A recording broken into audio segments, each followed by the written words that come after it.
Once upon a time, there lived two neighbors. One of them bought a shotgun. Aha, thought the other. All right, I'll buy myself a bigger gun.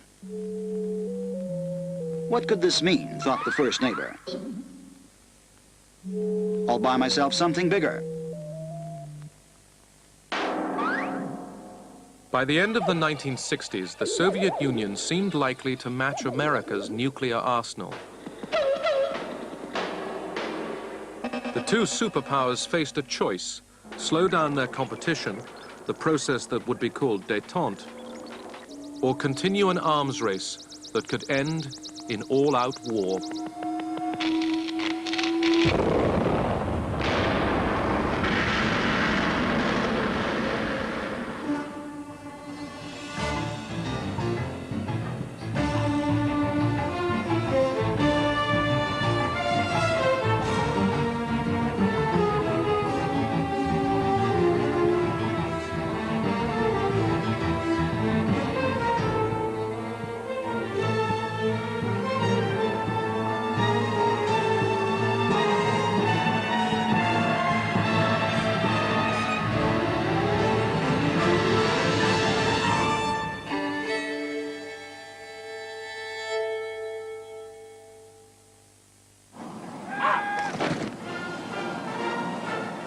In 1969, a new American president came to power.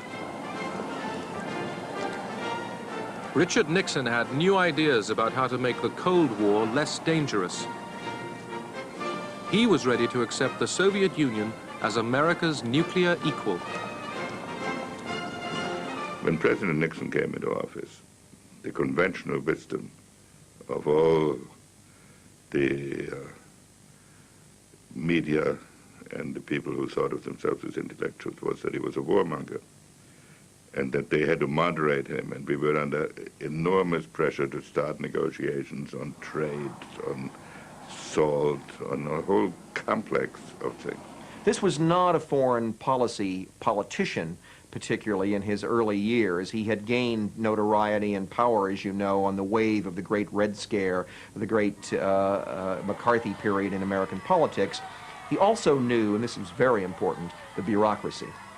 He knew that often the most difficult belligerent powers with which he had to deal were not the Soviet Union or China, but the Department of State, the Central Intelligence Agency, the Pentagon, the Department of Defense, those belligerents arrayed along the Potomac.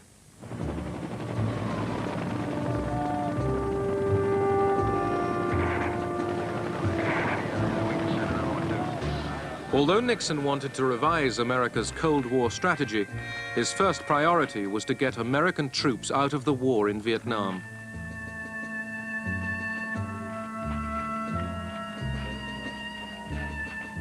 By 1969, this war had cost the lives of 30,000 GIs, and there was still no end.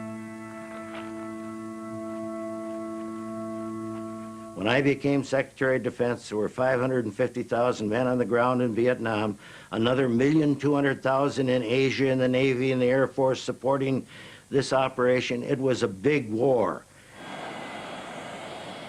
America's ally, President Thieu of South Vietnam, met Nixon on Midway Island. Nixon told Thieu he planned to pull out American troops and hand over the ground war to the South Vietnamese. Vietnamization was the term that I coined in order to get people thinking about the responsibilities the Vietnamese had there. So we came in to say, that's fine as long as you leave behind a well-trained South Vietnamese army and equip us so that we could take care of our own destiny. In July 1969, the first American troops were pulled out.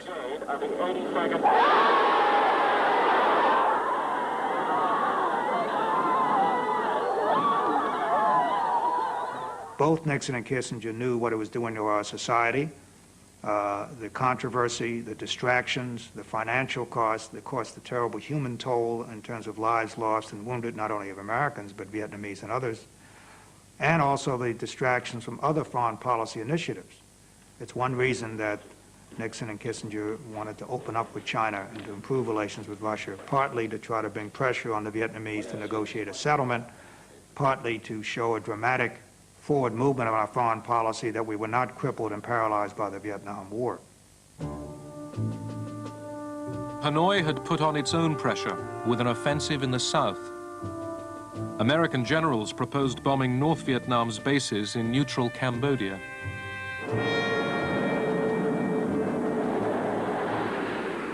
Nixon agreed to the bombing, but insisted the raids in Cambodia be kept secret.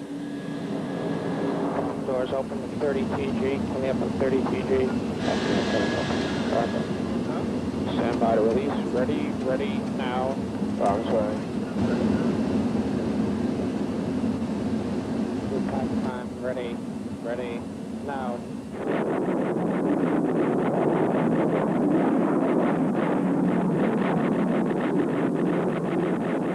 I was all for bombing the sanctuaries in Cambodia, but I could not tell the President of the United States, the Secretary of State, or the National Security Advisor, Henry Kissinger, that I could keep it secret.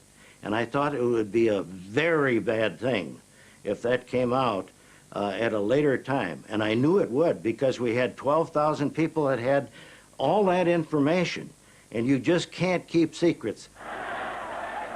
Laird was right. Anti-war demonstrators protested.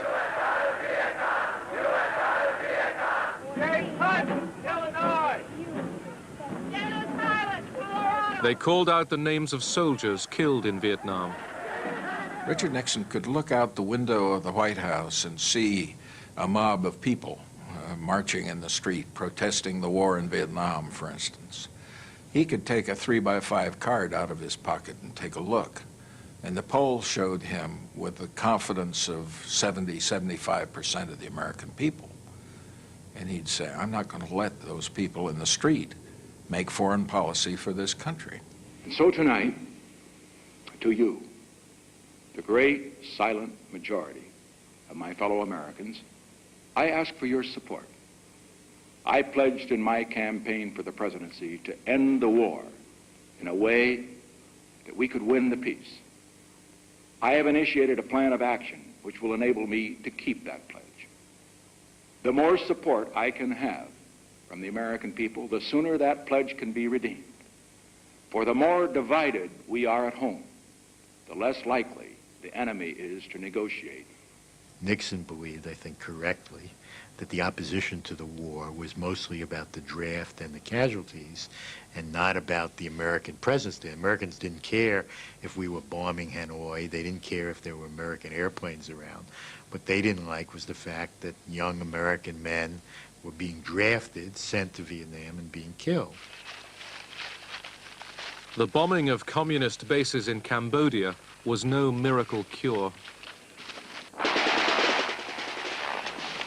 Okay. 100 meters away from it now, Jesse from there. American GIs still came under attack in South Vietnam. All right, who's wounded? All right, give me some cover.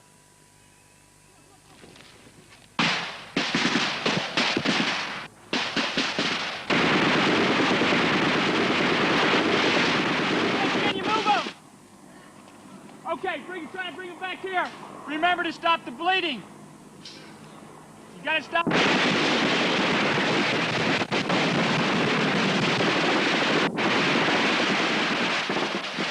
Nixon now ordered a ground assault into Cambodia. Anybody out here? Do you feel the people are united behind you, Mr. President? As far as the people are concerned, I have no judgment on that. All that I can say is that I know that I did what I believed was right, and what really matters is, as far as the people are concerned, is whether it comes out right. If it comes out right, that's what really matters.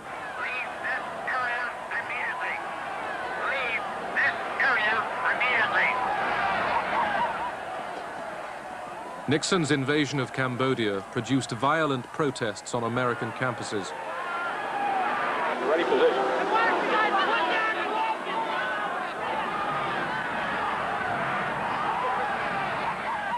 At Kent State University, National Guardsmen shot 4 students dead.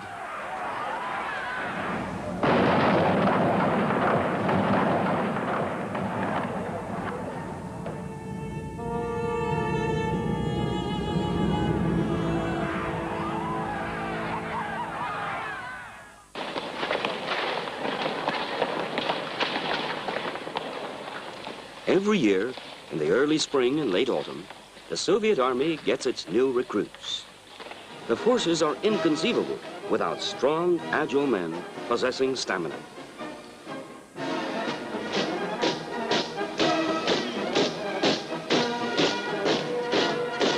These are fighting men.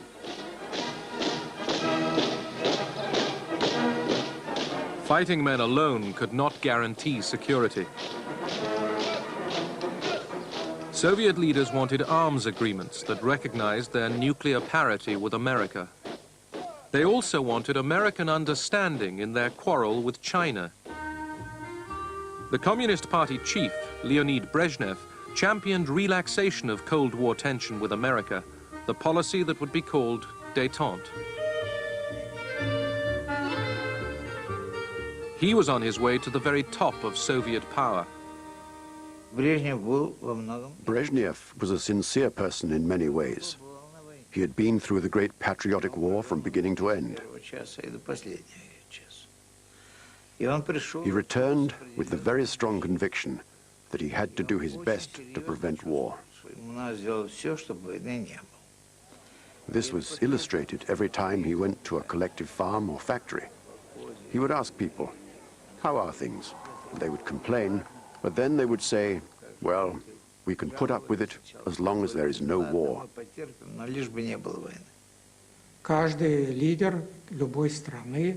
Every leader in any country has the need to express his character and to leave his mark in history.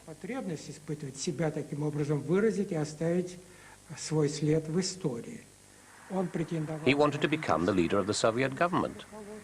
One of the ways he had of strengthening his position was making foreign policy his priority. American-Soviet relations were always at the center of our diplomacy. I would say that basically, whether the West believed it or not, our attitude was to have a more constructive relationship with the United States.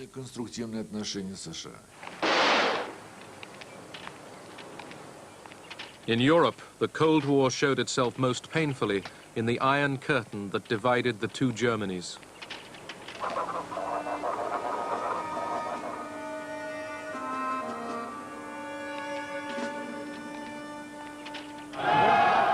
West Germany's new chancellor, the Social Democrat Willy Brandt, had his own ideas for improving relations with the Soviet bloc.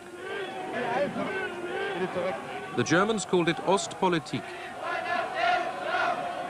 Wir wollen ein Volk der guten Nachbarn sein und werden im Innern und nach außen.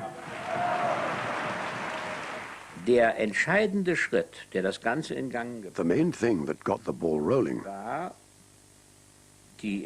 was the decision of the Chancellor to call East Germany a state. Regierungserklärung, die DDR als einen Staat zu bezeichnen.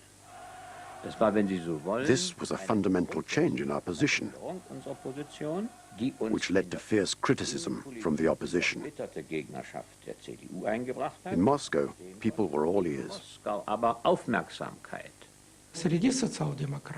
In our opinion, there were more sober voices among the Social Democrats, those who would seek common points of interest with us. Not similarities in our outlook, but similarities in our interests. I would like to stress the difference. If we found points in common which would preserve a balance of interests, this could lead relations between the Soviet Union and West Germany out of a dead end.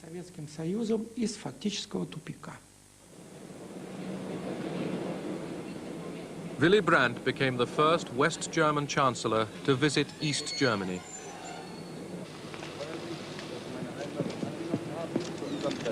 Ich wünsche Ihnen einen recht angenehmen Aufenthalt. Ich danke Ihnen sehr für die Begrüßung, auch dafür, dass Sie gutes Wetter besorgt haben. Daran soll es nicht liegen. Danke sehr. Brandt's visit was a triumph. To ordinary East Germans, he seemed to bring hope of change. But the Americans were worried.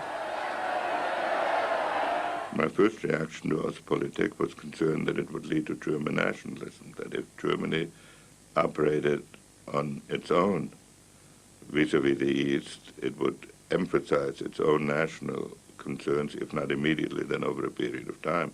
Das Echo auf das, was wir uns vorgestellt haben. The response we got from Nixon and Kissinger was one of doubt and suspicion. Natürlich Skepsis war, Misstrauen. Had we thought about everything? Ich habe Kissinger als I had informed Kissinger shortly before we got into office what we planned to do. He asked a lot of questions. Und hat viele Fragen gestellt. We reached the point where I said, I am not here to consult, but to inform. Zu konsultieren, sondern zu informieren. Das war ein Ton, This was a tone unheard of in Washington. noch nicht gehört hatte. While the danger we feared was real, the best way to avert it was not to fight it and then be accused of being the cause of permanent German partition, but rather to help guide it in a direction that was compatible with Allied policy. And so we established another back channel to Brandt through his associate Egon Bahr, and to the Soviets via Dobrinin and Falin. And we insisted that before anything could be concluded with respect to Germany, absolute assurances had to exist with respect to our position in Berlin. Brandt's next destination was Moscow. He hoped to remove Russia's fear of its old German enemy. Brandt was willing to recognize Europe's post-war borders and the division between East and West. Der Moskauer Vertrag war natürlich The Moscow Accords were the key to our bilateral treaty system with the East. Systems zum Osten. The Federal Republic ceased being an excuse for the Soviet Union to keep the Eastern Bloc in line. The treaty was a signal from Moscow that there was a readiness for change. Willy Brandt flew to another old German enemy. In dem Wunsch, durch einen Vertrag dauerhafte Grundlagen für ein friedliches Zusammenleben zwischen der Bundesrepublik Deutschland und Polen zu schaffen, reisten Bundeskanzler Brandt und Außenminister Scheel nach Warschau. Brandt had come to recognize Poland's western border, carved out of territory seized from Nazi Germany in 1945. The German Chancellor visited the site of the Warsaw Ghetto. Words failed him. He knelt at the memorial to Jewish fighters who resisted the Nazis.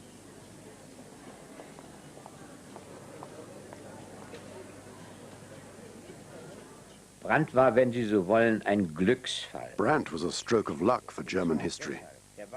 For the Americans, he symbolized reliability. He had proved himself the defender of Berlin against the menace of the East. And for the East, he was a resistance fighter against the Nazis, without any doubt. Nazis eben unbezweifelbar gewesen ist. In a divided Germany, these steps towards Detente brought welcome cracks in the Berlin Wall. Families and friends separated by the wall could see each other once again.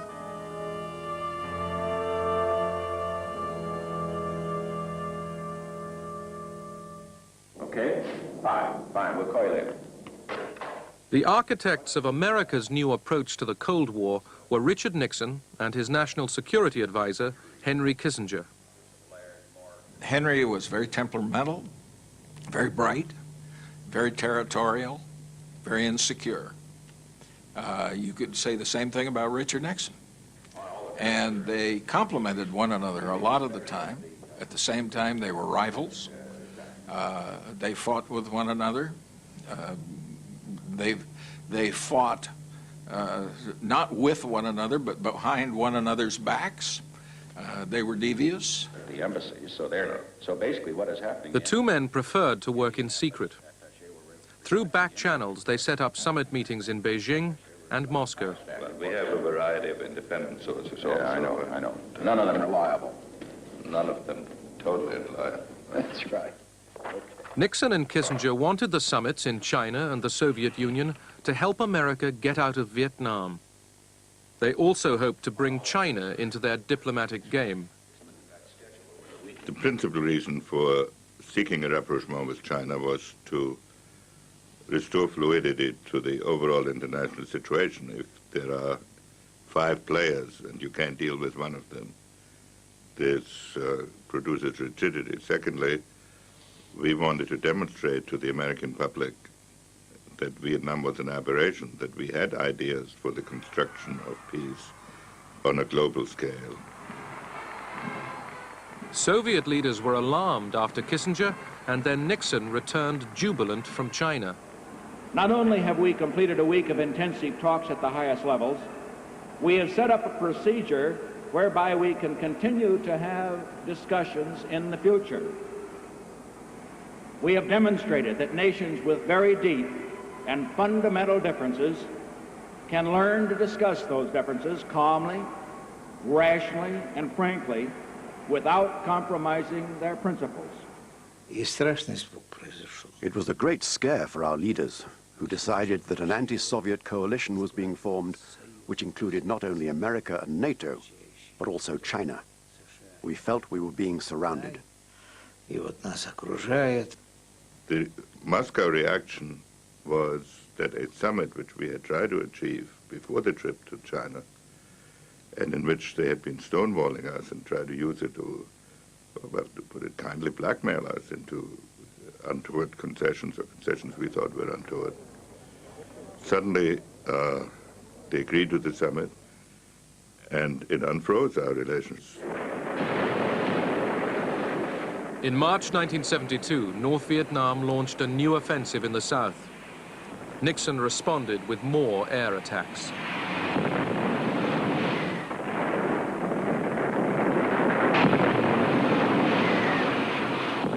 Would the Soviets receive Nixon in Moscow while his planes were bombing their North Vietnamese ally? The general debate that took place in the White House Situation Room, and I was in many of these, was which is more important, the Vietnam front or the Moscow front? And Nixon was the only important person that I can recall who said we can have both. I'm willing to lose the Moscow summit, but I predict the Russians will go ahead even if we bomb Hanoi and mine Haiphong. Nixon and Henry Kissinger played sort of good cop, bad cop with the Russians particularly. Kissinger would see Anatoly Dobrynin, the Russian ambassador, frequently, I mean, almost daily. And his line was, look, I work for this crazy man. There's no telling what he might do. So Anatoly, you and I, as reasonable men, must work together to an accommodation between our countries. Kissinger was uncertain whether Moscow would allow the summit to go ahead. I went to see Kissinger. He was nervous but tried to hide it.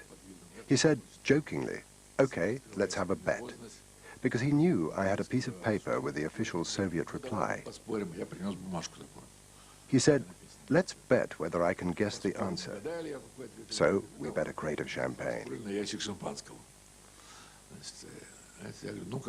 I asked him, "So what do you think the Soviet answer is?" He was convinced that the summit had been postponed to a later date. In fact, the official Soviet reply was, "The summit is going ahead, as planned."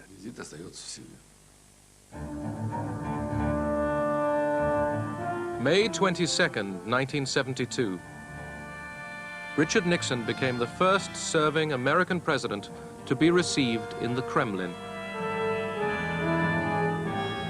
The summit reached agreements to limit offensive and defensive nuclear weapons, and it laid the foundation of Detente.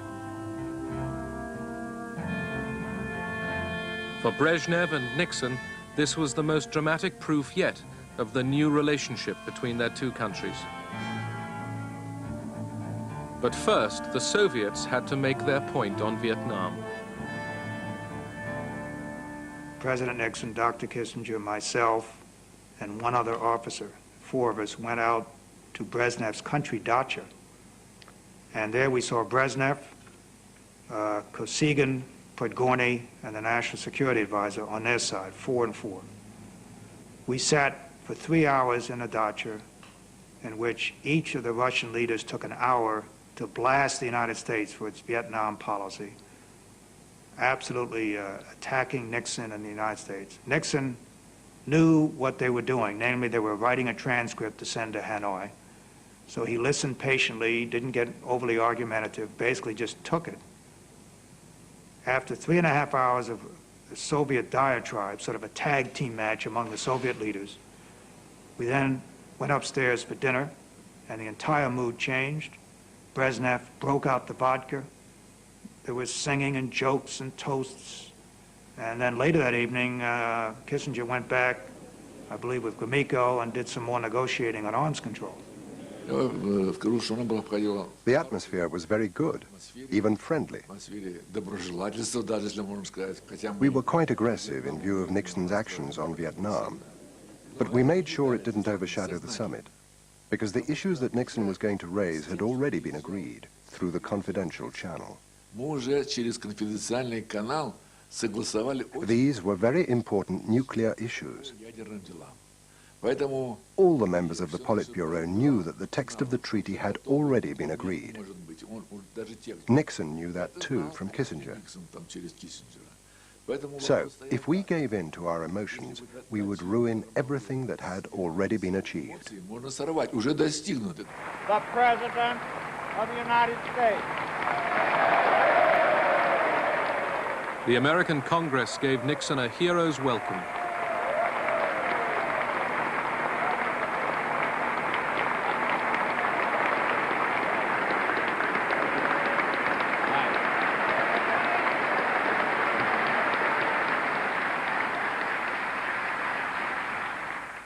Last Friday in Moscow, we witnessed the beginning of the end of that era, which began in 1945.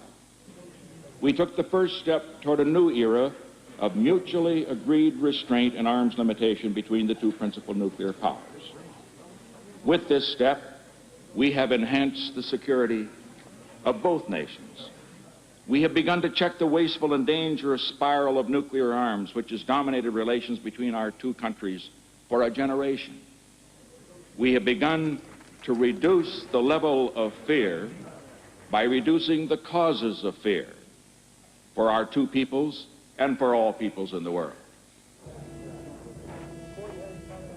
2 weeks after Nixon's return from Moscow, 5 men working for his re-election campaign were arrested for breaking into the Washington headquarters of the Democratic Party. It was the start of a major scandal, Watergate.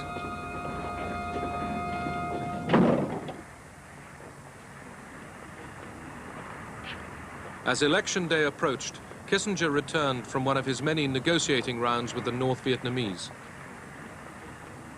He told Nixon he at last had a deal on Vietnam.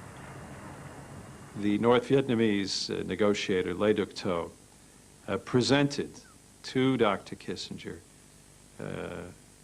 a draft agreement on restoring peace and ending the war in Vietnam. And the first thing he said when he presented that document to Dr. Kissinger was, "You are in a hurry, are you not?" And I recall Dr. Kissinger nodding affirmatively when Le Duc Tho made that statement. We knew that Kissinger had met with the North Vietnamese side in Paris on October 9. So when he came on October 19 and gave us the text in English, mind you, and he asked us to say, well, we got 4 days to sign, and of course we politely said, well, you know, this is the first time we have been given this text, so we would like to have time to study it. But by the way, you know, where is the Vietnamese text?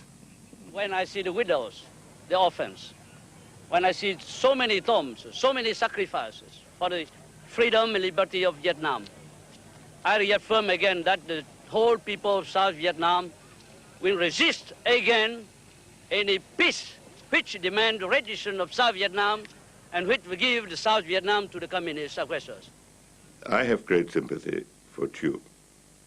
And at the same time, I have great sympathy for our problem. We faced 65 congressional resolutions in the year 1972 alone that were urging unilateral withdrawal from Vietnam.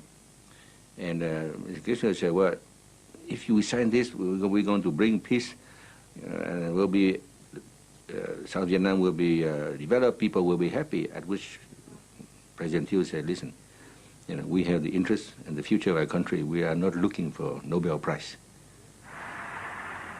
South Vietnam refused to sign. With his deal facing collapse, Kissinger hastily reassured Hanoi America still wanted an agreement. We believe that peace is at hand. We believe that an agreement is within sight.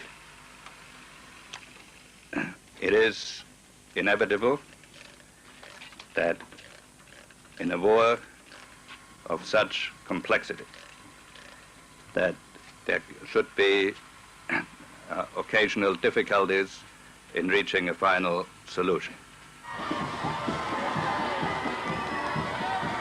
This latest setback in the Vietnam peace talks did not damage Nixon. He was easily re-elected for a second term. Back in Paris, Kissinger had to put Thieu's objections to the North Vietnamese. How do I get out of here? We thought you weren't having a meeting today, sir. Well, do something surprising. It's getting to be difficult to have a secret rendezvous in Paris. It certainly is. Will you be meeting again tomorrow, sir? We expect to, yes. One day we were on the verge of finalizing the text. The next day there were suddenly 10 or 12 different issues that popped up and were unresolved. And then Le Duc Tho said that he had to go back to Hanoi for consultations. Le Duc Tho left Paris and the talks broke down. Nixon ordered air raids on North Vietnam, hoping to bludgeon Hanoi into agreement and at the same time bolster the South.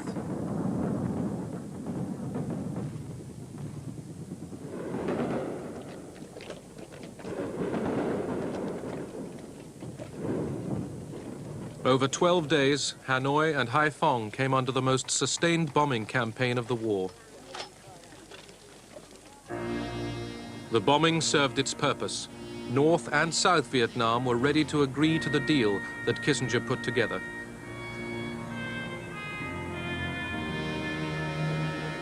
Under the peace accords, American troops would leave Vietnam, the Saigon government would remain in power, but North Vietnam's troops would stay in the South.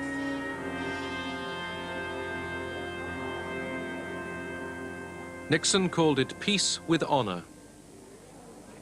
It so happened that with Mr. Kissinger, who had wanted to play the triangular, to do the détente, and Vietnam had to go in order for détente to happen. So this is my own analysis, and then that, unfortunately, was not very good for the South Vietnamese people.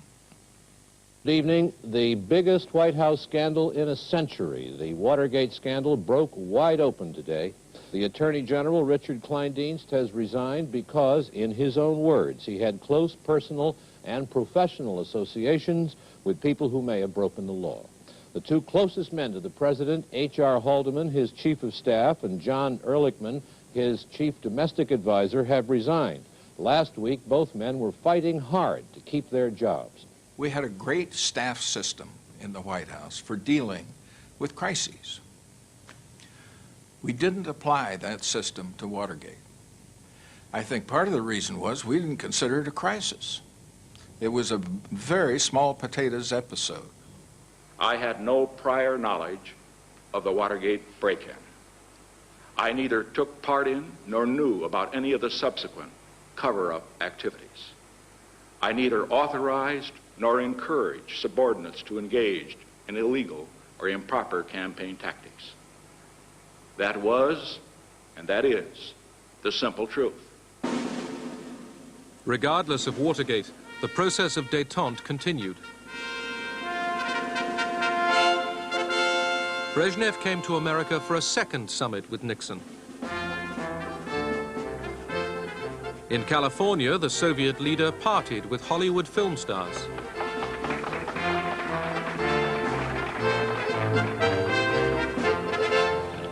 The Russians were still keen to deal with the American president.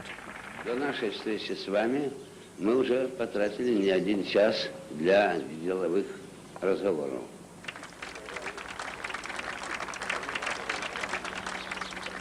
Goodbye. Goodbye. Goodbye.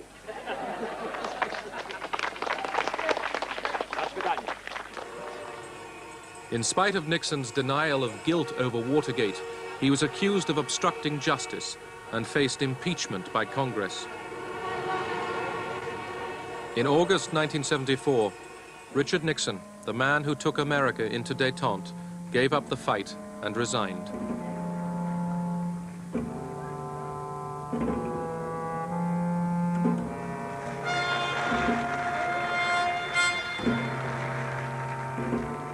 His successor was Gerald Ford.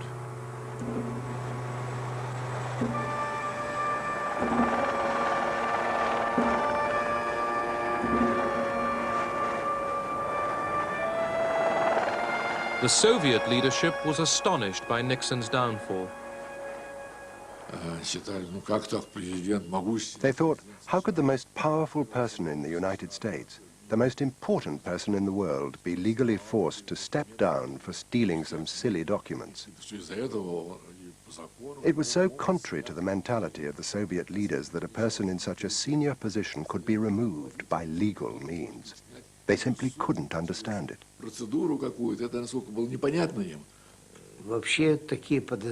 There were various suspicions.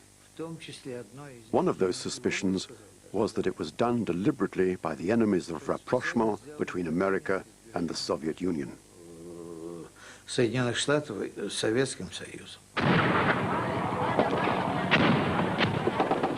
In Vietnam, the 1973 peace accords had not stopped the fighting.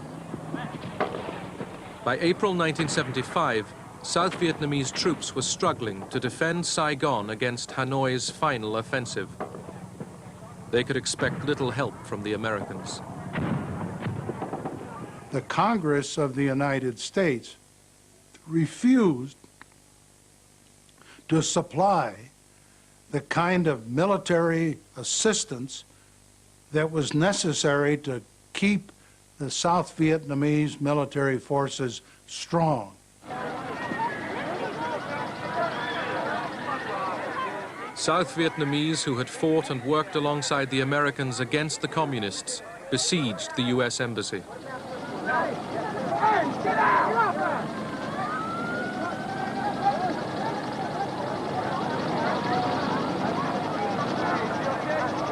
The Americans were getting away, but they had lost the war, and now they could not even save thousands of their South Vietnamese friends. The American experience in Vietnam, and particularly my own, had been like a B-52 strike from 60,000 feet up. Oh, we'd done a lot of damage, but very seldom did you have to gaze upon the consequences of that damage. That last day was like being in a B-52 strike right on the deck. You saw what our actions had wrought, and the horror and the shame was almost more than you could bear.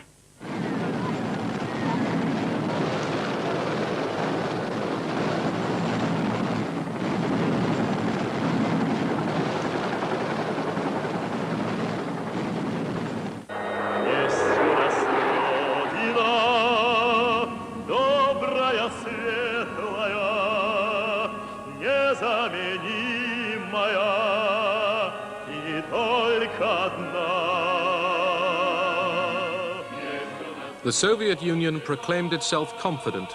It believed it was a superpower equal to America and boasted history was on its side. This rosy view ignored one problem. The treatment of Soviet dissidents like the writer Alexander Solzhenitsyn threatened to derail Detente.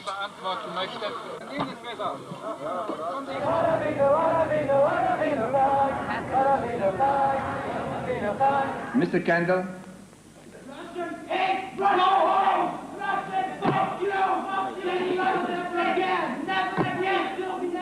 American passions flared over restrictions on the emigration of Soviet Jews. The questions of Jewish emigration from the Soviet Union and of human rights were a very strong irritant. These issues were raised regularly by the US Congress and by demonstrations organized by pro-Israeli activists, and sometimes by hooligans. There was at the outset, of course, a genuine backlash in the Congress of the United States against the policy of détente, not in the first instance from where one might expect it, from the right-wing pews of the Republican Party. It came instead from the traditionally right-wing Democrats, the hard-line, sort of Cold Warrior Democrats like Scoop Jackson. When we have something we feel strongly about, and in this case it is civil liberties and freedom and what this nation was founded upon, that we should do something to implement international law, and it is international law now, the right to leave a country freely and return freely, that we should put that issue of principle on the table knowing that the Russians are not going to agree to it. The debate about détente took a very curious form, because some liberals seem to take the view that maybe tension wasn't all that bad. And they suddenly developed theories of the need to intervene in human rights procedures that we never heard before, and that was strenuously rejected before. In the Soviet Union, where memorials kept alive the remembrance of a terrible war, Detente had few enemies.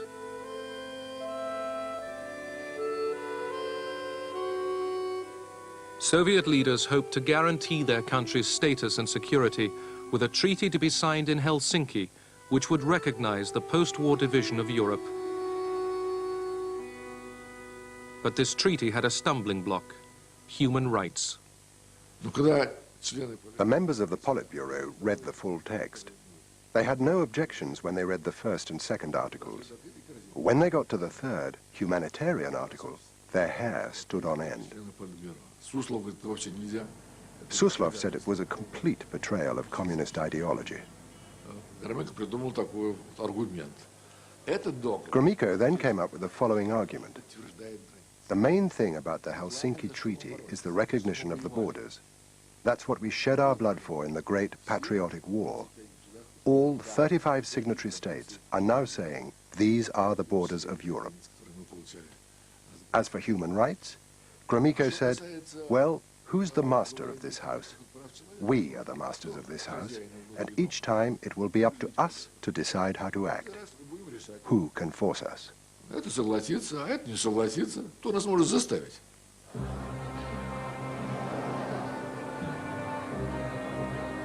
After overcoming the doubts of his colleagues, Brezhnev arrived in Helsinki, keen to cut a figure among leaders from East and West. Людям, принадлежавшим поколению, которое пережило ужасы Второй мировой войны, особенно отчетливо виден исторический смысл настоящего совещания. Право на мир должно быть обеспечено всем народам Европы. Both sides believed they had the agreement they wanted. The Soviet Union and the Warsaw Pact nations did not recognize that the human rights provision was a time bomb. We, the United States, believed that if we could get the Soviet Union and the Warsaw Pact nations to respect human rights, that was worth whatever else was agreed to in the Helsinki Accords. 3, 2, engine sequence start. 1, 0, launch commit. We have a liftoff. All engines building up thrust. Thanks to Detente, rockets could now point the way to coexistence rather than war. Houston, flight, ЦУП Москва. Корабль «Союз» готов к стыковке. Apollo Houston, I got 2 messages for you. Moscow is go for docking. Houston is go for docking. It's up to you guys. Have fun. Soviet and American spacecraft made history, docking together 140 miles above the Earth. Contact. All right. In space, cooperation was replacing years of Cold War confrontation. Glad to see you. When we went to the United States for training, we met the Americans. I remember one of them saying to me, "Since this international project, I have begun to sleep better at night. I'm no longer afraid of nuclear war, because we are working together."